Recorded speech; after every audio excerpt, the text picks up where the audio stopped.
Ceux qui n'ont pas les moyens ou ceux qui n'ont pas de chance, ils vont se faire pendant plusieurs semaines ou plusieurs mois emprisonner. On va les obliger à travailler sans être rémunérés.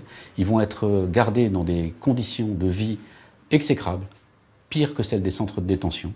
Et un nombre assez important d'entre eux vont mourir.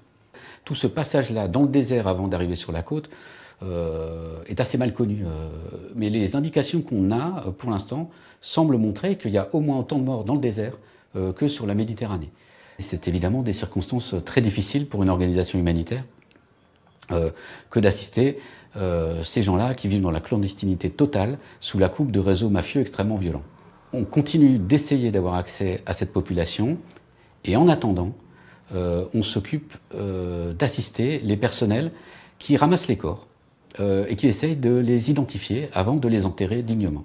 C'est un processus assez long, puisque ces migrants qui se retrouvent jetés littéralement sur les escaliers de la morgue chaque matin n'ont pas de papier sur eux. Et donc ces procédures, d'une part, prennent très longtemps, les corps restent trop longtemps à la morgue, et souvent se concluent par un échec. Et donc ces gens-là qui ont vécu l'enfer, qui ont échoué et qui sont morts, meurent de façon anonyme.